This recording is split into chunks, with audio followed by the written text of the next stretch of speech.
Putin loves to portray himself as Russia's ultimate protector, insisting that he's the sole force preventing the country from descending into chaos. But here's the reality: that image is crumbling fast. If Putin can't keep Russia safe, what reason is there to keep him in power? The situation is rapidly deteriorating. Russia is losing ground in wars, drone strikes are striking Moscow, and his own citizens are starting to lose faith in him. The cracks in his strongman image are becoming impossible to ignore, and it's only a matter of time before it all unravels. Is Russia on the brink of civil war? To truly understand the situation, we need to start with the core Putin has built his power on: the idea that he's Russia's great protector. For years, Putin has carefully crafted an image of himself as the embodiment of strength, both as president and prime minister. He's projected this image not just through bold actions, but by ruthlessly silencing anyone who dares to challenge him.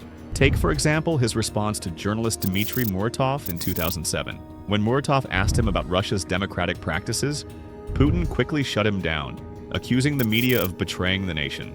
This is just one example of how Putin has used intimidation to maintain control, perpetuating the narrative that he alone is holding Russia together.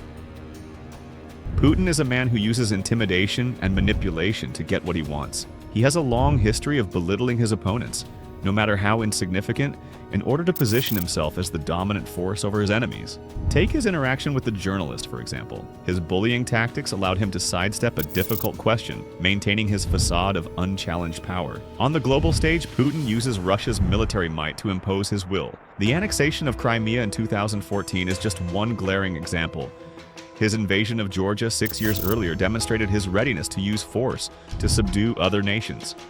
And, of course, the special military operation in Ukraine in 2022 stands as another testament to his reliance on military aggression. Through these actions, Putin projects an image of strength, reinforcing the narrative that he alone can protect Russia and its people. Russians have historically gravitated towards strongman leaders, but the recent terrorist attack in Moscow revealed cracks in Putin's carefully constructed image. As Boys pointed out, the attacks exposed the weakness of his claim to be Russia's protector, the unpreparedness of the security forces to handle new threats, and the diminishing credibility of the regime's war rhetoric. Putin's attempt to link the attack to Ukraine only made his position weaker, especially when it was clear that Islamist extremists were behind it. Then, on August 6, 2024, Ukraine launched a surprise invasion of the Kursk Oblast. Breaking through poorly secured border checkpoints, Ukrainian forces swiftly captured 400 square miles of Russian territory. Putin has failed to drive them out, and in a move of growing desperation, he's even sought help from North Korea, requesting soldiers to assist in fighting Ukraine in Kursk. Putin attempted to downplay the invasion of Kursk, minimizing the scale of the attack. He falsely claimed that the invading force was far smaller than it actually was, trying to portray the situation as less dire than it seemed. Why is all of this significant in the context of a potential civil war in Russia? Putin has built his entire persona around being the protector of the Russian people. His wars, whether in Crimea, Georgia, or Ukraine, have served to solidify this image, presenting both Russia and himself as dominant world powers. However, the terrorist attack in Moscow began to chip away at that carefully constructed perception, and the invasion of Kursk completely shattered it. Russia's leader was reduced to lying to his own citizens, as they were forced to flee their homes. Now, with North Korea getting involved, Putin finds himself depending on foreign nations to defend his own territory. This doesn't bode well for a regime already facing mounting dissatisfaction from the Russian people. According to news sources, there have been over 700,000 Russian casualties as of January of 2025. Now the attacks are happening on Russian soil. Ukraine's drone strike on Moscow in September 2024, which caused significant damage and killed a Russian civilian, made one thing clear: Putin's image of invulnerability is crumbling. This lack of strength is compounded by his failure to handle crises effectively. The ongoing situation in Kursk is a prime example, where Putin's delayed response left the region in a state of emergency for months. Ukraine still holds the territory it captured there, despite the passage of time. Putin's inability to respond has been a harsh wake-up call, and it's evident that the Russian population is not happy about it. Putin has completely failed to adjust the strategies that have resulted in the loss of hundreds of thousands of Russian lives in the war. He continues to feed his special military operation with more lives, indifferent to the daily toll on Russian families. His delayed responses to the mounting problems only expose the man behind the facade. Putin is no protector, despite what he has long claimed.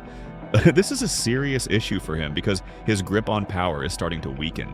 His image as an unyielding leader not only helped him project strength on the world stage, but also allowed him to silence internal dissent, keeping any potential civil unrest at bay. But now, those dissenting voices are growing louder than ever. In March 2024, thousands of Russians went to polling stations across the country to take part in a peaceful protest against Putin. The protest, called the Noon Against Putin, had people arriving at midday to either vote for other candidates or spoil their ballots to show they didn't agree with the unfair elections. Some even wrote Alexei Navalny's name on their ballots. This is important because Putin had put Navalny in prison before the election, and Navalny later died in prison. Even with this, Putin won the election with 87% of the vote. There are also other signs that everyday Russians are starting to turn against their leader. However, the fact that such a large protest could happen in a country where Putin controls everything shows there is growing anger against him. Public opinion about Putin's war has shifted dramatically, with many Russians now believing that his special military operation is yielding nothing. According to a July 2024 report, when asked what they expect to gain from the war, most Russians give the same answer: nothing. This suggests that despite the outward support for the conflict, many Russians fail to see any personal benefit. Instead, they witness a leader who has sacrificed hundreds of thousands of lives, invited attacks on Russian soil like those in Moscow and Kursk, and may no longer be capable of leading the country effectively. The Russian people are beginning to understand that they've been lied to for a long time. Foreign policy mentions a saying in Russia that shows the difference between what people see on state-run TV and what is really happening in their lives: the battle between the TV and the refrigerator. This saying reflects how Russians are starting to notice that the government's version of events doesn't match their own daily struggles. The challenge Putin faces now, and the issue that could lead to civil war in Russia, is that more and more Russians are becoming politically aware. Thousands of people protested against the presidential elections, even though Putin has a history of silencing his political enemies. Most Russians believe they won't gain anything from the war in Ukraine, with nearly half supporting a withdrawal. Putin's popularity has also fallen after the Kursk invasion. These are signs that the general apathy Russians have had for years is changing into opposition. Putin is struggling to keep his control, and as his power weakens, the possibility of civil war in Russia grows.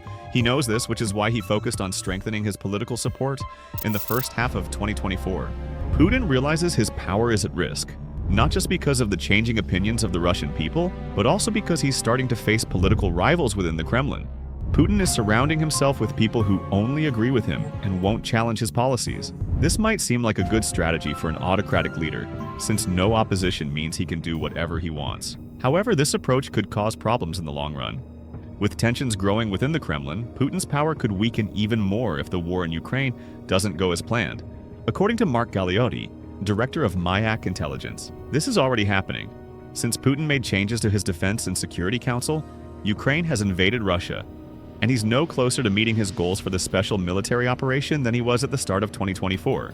The war is also draining Russia's economy, which could lead to a revolt from both the people and political leaders Putin is trying to sideline. Let's take a closer look at Russia's economy. The Carnegie Endowment for Peace warns that the country's economy is at risk of overheating. Inflation is well above the target rate of 4%, with Russia's central bank predicting inflation could reach between 8% and 8.5% by the end of 2024. Interest rates are also very high. According to Carnegie, Russia is operating in a financial bubble. While the country is seeing strong GDP growth and rising wages across various sectors, this growth is all tied to the wartime economy Putin has built. But what will happen to this growth when the war in Ukraine ends? That's a question Putin doesn't want to answer, which is why he's in no hurry to end the fighting. Russians are already facing serious financial struggles, with inflation causing the cost of living to soar and high interest rates making loans harder to get. Many are feeling the pressure.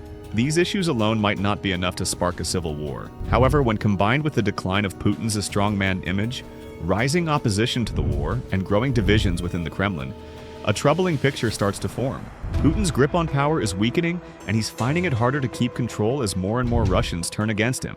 Still, all of these factors serve as indirect signs that the country is edging closer to civil war. During the early months of the Ukraine war, Putin turned to mercenary groups like the infamous Wagner to support the Russian army.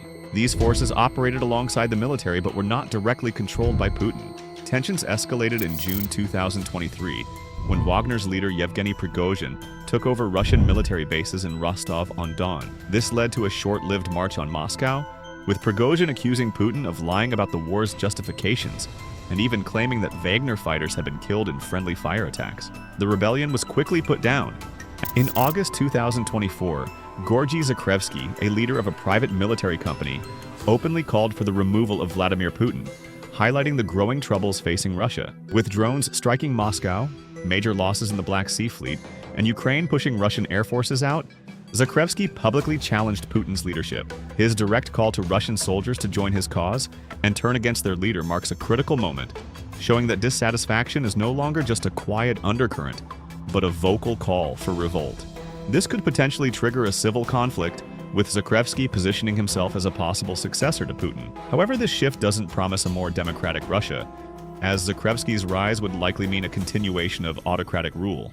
Simultaneously, key oligarchs who once owed their wealth to Putin are now speaking out.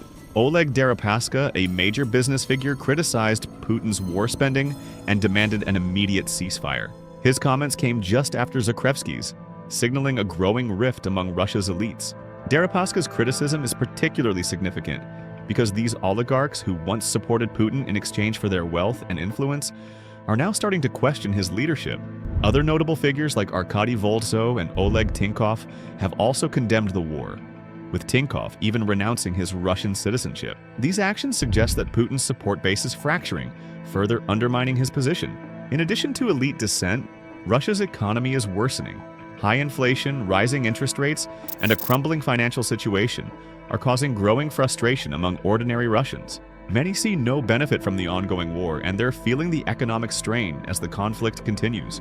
With no clear gains from the war and a mounting toll on the population, discontent is spreading beyond just the political elite and military circles.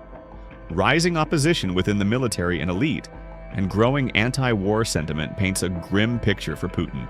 His image as the protector of Russia is crumbling, as his failures on the battlefield and mismanagement of the nation's economy become ever more apparent.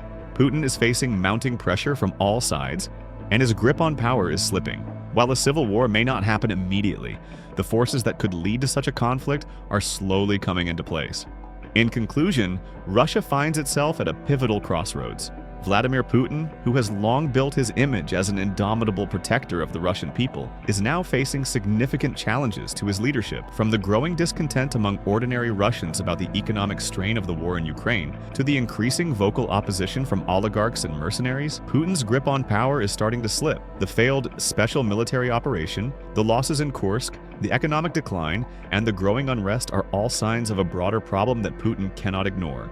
Internally, Russia is witnessing a wave of political turbulence that could easily escalate into something much more severe. The very system that once shielded Putin from criticism is beginning to crumble. As dissension grows both in the Kremlin and among the people, Putin's long-standing power structure is showing cracks. The potential for civil unrest and even civil war is no longer just theoretical. It is becoming a very real possibility. The next few months will be crucial. Will Putin manage to reassert control over Russia's political landscape, or will the weight of his own failures be too much to bear? The situation remains fluid, and only time will tell how it unfolds. But what do you think? Is Putin's grip on power weakening, and is Russia on the verge of a civil war? Join the conversation and share your thoughts in the comments below. Be sure to subscribe for future content.